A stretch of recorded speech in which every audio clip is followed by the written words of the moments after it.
When you think about building a house or like designing a city grid, there is this very specific kind of comfort in those architectural blueprints. Oh, absolutely. You want those straight lines. Right. You want rigid steel, perfect right angles, Yeah. completely symmetrical columns. I mean, we just have this deep-seated cultural obsession with things being tidy and predictable. Yeah, we want things to be even. Exactly. But then, you look at a hurricane or the spiral of a galaxy or even just your own human nervous system, and absolutely none of that rigid architecture applies. Not at all. Nature builds in spirals. Right? Spirals and curves. It builds in weather systems. And today, we are going to look at this stack of sources that ask a pretty wild question. Like, what if you stopped trying to force your own mind and body into a rigid, artificial grid that was never actually built for you? It's a really compelling premise because that rigid grid is really just a framework we try to impose on the world. Yeah. It's not something we actually find out in nature. And yet, if you look at how we operate daily, we so often judge the natural world and ourselves by how well we conform to that totally artificial structure. Okay, let's unpack this. Because the sources challenge us to make a very specific journey today. So whether you are listening right now searching for a fresh perspective on spirituality or trying to understand how your physical body processes emotion. Or if you just really crave one of those big aha moments. Yes, if you want an aha moment about human connection, these philosophical essays and poems offer a pretty radical roadmap. We are basically going to deconstruct and reimagine our cultural ideas about the feminine principle. We're looking at logic, love, and our literal place in the ecosystem. It's a lot of ground to cover. It is, yeah. Yeah. And to do that, we're going to start up in the abstract mind, then move down into the physical body, and finally zoom all the way out into our reality in the larger universe. Starting in the mind is crucial, I think, because that's where our heaviest conditioning really lives. Oh, for sure. The text here, specifically there's an essay titled On Logic and the Feminine Mind, alongside this poem called Worship My Oddness. And they go right after one of our oldest cultural divides. The idea that reason and emotion are enemies. Exactly. The historical framework has almost always dictated that logic is this cold, hard, entirely emotionless space. Right, and we culturally label that cold space as masculine logic. And we contrast it with feminine emotion, which, is usually framed as chaotic or super unpredictable. Yeah, that's the stereotype. But the essay argues that facts and logic are actually fundamentally more female than male. And when I was reading this, I kept trying to visualize how that actually works. It's definitely a paradigm shift. It really is. I was thinking, imagine you're writing an algorithm to predict the weather. You feed it temperature, wind speed, barometric pressure, but you program it to completely ignore humidity. Yep. Technically, your logic is functioning. I mean, it's processing data. But the source is arguing that emotionless reasoning is exactly like that algorithm. Yeah. It's incomplete data processing. You are leaving out a massive environmental variable. The algorithm analogy works really well, but I'd probably take it a step further. Yeah, it's not just about missing a single data point like humidity. It's about how the system processes multiple streams of reality at once. He also points out that this isn't just some philosophical stance. It actually aligns with cognitive observations. Like actual brain science. Right. When you look at brain activity, female brains generally demonstrate much stronger cross-hemisphere connectivity. Wait, let's break that down for the listener really quick. When we talk about cross-hemisphere connectivity, we're talking about the left side and the right side of the brain communicating. Exactly. So the left hemisphere is typically associated with that rigid, linear categorization, those blueprints and straight lines you mentioned earlier. Right. But the right hemisphere is highly contextual. It processes emotional tone, nuance, relationships between things. So strong cross-hemisphere connectivity means the brain is engaging in integrated reasoning. Integrated reasoning, okay. Yeah. It has the ability to process a stark, empirical fact combined with an emotional state, combined with social context, all operating simultaneously. Which, ironically, is exactly the kind of processing that we usually write off in everyday life as someone, like, overthinking or being too emotional. We do. We totally dismiss it. What's fascinating here is that the text proposes that holding all those variables at once is not less logical. It is, by definition, a more complete form of logic. Wow. Right? And on the flip side, what we culturally type as male reasoning often relies on narrowing the field of vision. It favors linear, rule-based problem solving. It basically strips away the context to focus on a single variable. Which I guess is useful sometimes. Oh, absolutely. Look, if you are trying to repair a singular mechanical issue in a car engine, that narrow focus is incredibly effective. But as a worldview, it's limited because it inherently ignores collateral impact and hidden variables. The author summarizes this with a really striking line, actually. The myth survives because simplicity looks like logic. Oh man, that line. Simplicity looks like logic. Yeah. That really made me pause. It's so much easier to ignore the humidity, so we just collectively agree to pretend the humidity doesn't matter. Exactly. But, if you're listening to this and thinking, well, I am a highly logical, analytical person, does this mean my worldview is broken? The accompanying poem, Worship My Oddness, addresses that directly. Yeah, it's an important clarification. Right. It doesn't say linear math is broken. It says the feminine principle isn't an error in the math. It's the sacred design that the map is actually trying to explain. Right. The poem frames this expanded logic as the pattern beneath the pattern. I love that phrase. It's beautiful. Those linear equations we love so much are just gesturing toward a deeper reality, but they can't quite capture the curve of the universe. I mean, life bends. Galaxies spiral. Yeah. The poem uses the phrase symmetry's sister, meaning this feminine oddness isn't the opposite of structure, it is the deeper truth of it. Oddness, in this context anyway, is simply the refusal to be flattened into an imposed artificial symmetry. Which brings up a really practical question. If the mind is this integrated, spiraling, complex system that is pulling in facts and emotions and context all at once, how does it not just spin out? That's the challenge, isn't it? Totally. How does it anchor itself in reality? And I think that transitions us perfectly to our second stop, moving from the intellectual mind down into the physical body. This is where the source material dives into somatic philosophy. Somatic meaning. Right, somatic simply means relating to the body, especially as perceived from within. Usually when modern wellness culture talks about embodiment, it's treated as this really abstract, airy concept, like you're supposed to just feel your feelings. Yeah, very vague. Super vague. But the essays here, specifically the ground, body chant, and self-sovereignty, they argue that the body's wisdom is literal, like it lives in specific tissues. The essay The Ground gets incredibly specific about this, actually. It frames the female pelvic center, the vagina, not as a poetic metaphor for grounding, but as a literal neurological base for the autonomic nervous system. And we should probably clarify what the autonomic nervous system is doing here. Go for it. That is the hidden control center of your body. It runs your heart rate, your digestion, and most importantly, your fight or flight response. It is constantly scanning the environment asking, am I safe? Right. And the essay suggests that this specific physical center is where the body makes that ultimate decision about safety. It's described as the literal root where physical bracing lives. Yeah. Those deep core muscles clenching when we are stressed. Oh yeah, we all know that feeling. Yeah. And it's also where profound release lives when we finally feel secure. The author describes it not as incidental biology, but as the foundational somatic anchor. When that specific area holds tension, the brain receives a continuous neurological loop signaling danger. And when it softens, the brain receives the signal for safety.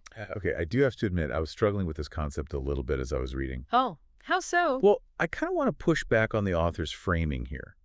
If we are centering this profound spiritual and biological experience of grounding on very specific female anatomy, how does this philosophy account for biological variations? Right. Like, what about individuals who don't have that exact anatomical blueprint? Doesn't this border on biological essentialism? Just impartially looking at the text here. That is the exact right question to ask, and it's one the author actually anticipates in the accompanying essay on form and essence. Oh, really? Okay. Yeah, the text pushes back against the idea that nature creates rigid symbols. The argument is that nature produces variation based on probability. It's the human mind that tries to turn those variations into strict categories. Okay, so if the body is the literal anchor, how can the specific physical form not matter? Well, the text ties this back to those masculine and feminine principles we discussed earlier. It suggests the masculine principle is the part of our collective psyche that desperately wants structures, categories, and predictable continuity. It wants a body to look a certain way, to fulfill a specific role. Exactly. But the feminine principle is about emergence. It prioritizes what the author calls truth before form. So when a soul arrives in the world with a physical form that diverges from standard biological expectations, it doesn't break the feminine principle. It actually exposes the fragility of the masculine need for categories. Oh, I see. It breaks our illusion of control. It exposes our collective bias that meaning or identity or love has to pass through specific organs to be considered real. Yes. The text frames biological variation as a kind of initiation for society. It asks this fundamental question: does love require form to be valid, or does form eventually bend to love? Wow. Does form eventually bend to love? That is a completely different way to look at human existence. It really is. It strips away all external expectations and totally reclaims the body. And, you see that exact reclamation happening in the piece Body Chant. Yes, that piece is so powerful. It takes the female form and argues that it holds cosmological memory. It reclaims breasts, for example, not as objects for external consumption or like the male gaze, but as the front architecture of the heart chakra. The text utilizes Vedic iconography here, referring to the ancient Indian spiritual traditions. It mentions Vishnu's shield, Parvati's bloom. I love that imagery. Right. In those ancient traditions, a full-breasted goddess wasn't sexualized in the way modern media does it. She was cosmically empowered. The body was the living expression of nourishment, protection, and spiritual abundance. And when you realize your body is this cosmological architecture, it leads right into the concept of self-sovereignty. The text describes a woman who actively receives herself. She learns her own internal landscape, her own nervous system. She isn't sitting around waiting to be discovered. Exactly. She isn't waiting to be known by someone else. The author writes that she is the flame and the altar both. That phrase, the flame and the altar both, that's really the core of somatic sovereignty. Yeah. The text argues that recognizing your own life force isn't about performing for a partner or chasing a fantasy. It is the disciplined, practiced art of being fully present to your own aliveness. If you are the altar, you aren't leaking energy or starving for external validation. You're just full. You are whole before any interaction happens, and you remain whole afterward. But practically speaking, assuming you manage to establish this beautifully sovereign, grounded self, you don't exist in a vacuum. You still have to interact with the world. Unfortunately, yes. We all have to deal with other people. Right. You have to navigate relationships. Yeah. So let's take this sovereign self and look at the actual mechanics of connection. The sources give us pieces like Where Little Girls Love Best, Release and Residence, The Fire Before Fire, and this incredibly titled essay, Spells Work Better When You're in a Good Mood. I love that title. And this section basically systematically deconstructs almost every romantic script we've ever been handed. It really does. Starting with Where Little Girls Love Best, the author proposes that our original, purest template for love has nothing to do with adult courtship at all. No, it's much simpler. It's this image of two small children sitting in the grass, holding hands, trading pebbles. It's offering this totally unguarded presence to another person. The text says they can hold space for the rain without demanding that the other person instantly turn it into sunshine. It's describing a spacious, non-extractive kind of love. The adult world is incredibly hungry for that feeling, but we almost always fail to replicate it. Why do you think that is? Well, because we build massive cultural agendas on top of it. We demand explanations, timelines, and performances from our partners. And when those complex adult performances inevitably break down, it causes profound pain. Which brings us to Release and Residence, an essay dealing entirely with the agony of moving on from a relationship. Yeah, breakups are brutal. They are. But here's where it gets really interesting. The text argues that to truly heal, you have to stop loving the person and instead begin loving the climate they unlocked inside of you. Love as a climate rather than an object of longing. Yes. I was trying to conceptualize this. Imagine you are driving in your car and you think you are absolutely in love with a radio station because it's playing your favorite song. You don't want to lose the station. Okay, I follow. But the text is saying the other person wasn't the radio station broadcasting the music. They were just a turning fork. They resonated at a frequency that helped you find your own internal music. Oh, that's a great way to put it. Right, that warmth, that temperature you reached when you were with them, that temperature belongs to you. You just needed a resonator to realize your body could produce it in the first place. The tuning fork analogy is highly effective, though the source actually pushes it into even deeper territory in The Fire Before Fire. Well, it's not just that they helped you find your frequency. It's that the frequency existed independent of any action. We are deeply conditioned to believe that love only exists in the moment it is discharged into form, like when I say, I love you, or when you do something loving for me. Right, an action. Exactly. But the author argues for love as an original condition of the universe. It's the fire before the fire. It doesn't actually require a recipient to exist at all. If love is an original condition and you are already the fire, you never have to beg for warmth. I mean, that completely changes how we approach the universe. It changes the very nature of asking for things, actually. Which brings us to the piece on presence instead of prayer. Oh yeah, this one was fascinating. If nothing is fundamentally missing, then prayer can't really be a petition. Traditional prayer often relies on a framework of distance. You are a small, separate entity begging a larger entity for a favor. Please give me this, please fix that. Exactly. The text argues that prayer should transform into presence. It becomes an act of recognition rather than an act of begging. So you aren't asking the universe to unlock a door for you. You are basically practicing the presence of mind to realize there was never a door there in the first place. Precisely. And how this presence functions mechanically in everyday life is detailed in Spells Work Better When You're in a Good Mood. The best title. It really is. And it treats human intention almost like the physics of radio waves. I found this so interesting. The essay argues that emotional strain physically produces contraction in the nervous system, and that contraction ruins your signal clarity. Yes. Like, if you are desperately forcing an outcome, say you are aggressively trying to manifest a new job, or you're praying through gritted teeth, the universe literally cannot hear you through the static of your own resistance. Activity, but as actual signal optimization. Signal optimization. That's so practical. Right. The universe does not reward you simply because you suffered enough to earn a reward. That's a human economic projection. The universe responds when the tension drops, when the nervous system stops bracing, and you just soften into the reality of being present. If you're listening to this and dealing with a stressful situation right now, applying that idea is a total game changer. Stop trying to force the grid. Just soften the bracing. It's simple but not easy. True. But it actually serves as the perfect bridge to our final zoom out. So we've traced the integrated mind, we anchored it in the nervous system of the body, and we explored how to resonate cleanly with others. But where does this sovereign, fully present person exist in the grand scheme of the environment? This is where we encounter our final source, the middle of the chain. And this text provides a really crucial grounding cord for everything we've discussed so far. I noticed that so many modern spiritual texts, especially in the wellness space, they seem entirely obsessed with transcendence. Oh, absolutely. Like the goal is always to float away. They want to escape the messy, biological, eating and sleeping reality of being a human animal. People want to ascend and just be pure light and energy. But this source argues the exact opposite. If we connect this to the bigger picture, the text is introducing the concept of ecological humility. Ecological humility. Yeah. The author warns that the desire to be at the top, like totally exempt from the gritty cycles of consumption, decay, and dissolution, is actually a deeply seductive form of spiritual ego. Wow. It's a desire to be clean from participation in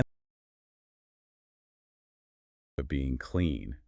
But this essay says, no, look at the ecosystem. We are the middle of the food chain. We consume other life to survive, and eventually the earth consumes us. It's the cycle. Yeah. The author writes that spiritual maturity isn't about finding an escape hatch from the food chain. It's about finding a way to be warm and present inside of it.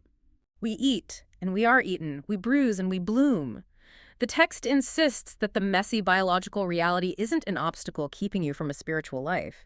It is the very content of your spiritual life. You can't just bypass it. No, you can't perform invulnerability, and you can't perform transcendence. You're just here, in the mud, in the middle of it all, connected to everything. And it's only when we drop that hierarchy, that need to be above the natural world, that we actually find the sacred. Because the sacred has to live in reality, not in some sterile, abstract fantasy of escaping reality. It requires a total reorientation. We move from trying to control and categorize life to simply inhabiting it with profound respect. What a journey this stack of sources has been. Just to trace the path we've taken with you today, we started by dismantling the old grid, realizing that true, complete logic isn't cold. It actively integrates complex emotions and context. Right. And then we moved down into the somatic body to find literal neurological safety, learning that our physical form is an anchor, not a rigid category we have to perform. Which is so freeing. It really is. Yeah. Then we explored how the people we love are basically tuning forks, helping us find our own internal frequency of love. And finally, we zoomed out to embrace ecological humility, finding the sacred right in the messy, beautiful middle of the food chain. It is a dense but incredibly rewarding roadmap for anyone willing to rethink their own conditioning. So what does this all mean for you? How do you take this deep dive and apply it to your week? Well, I want to leave you with a thought that builds on a concept the text touched on earlier. Okay, I'm ready. The author wrote that the prayer was always the answer pretending to be a question. If that is true, what happens if you look at your own deepest anxieties right now? Not as massive problems you need to solve or grid lines you need to straighten, but as your own inner wisdom knocking on the door, asking to be let in. What if the peace you are desperately searching for out in the world is actually the thing inside of you doing the searching? That shifts the entire burden of proof. It asks us to trust our own internal weather rather than fighting it. Exactly. Because remember those rigid blueprints we talked about at the very beginning? You don't have to force your logic, your body, or your relationships to fit into a structured grid that ignores your reality. You are allowed to be the weather system. You are allowed to be the spiral. Thank you so much for joining us on this deep dive. Keep questioning the grid and stay curious.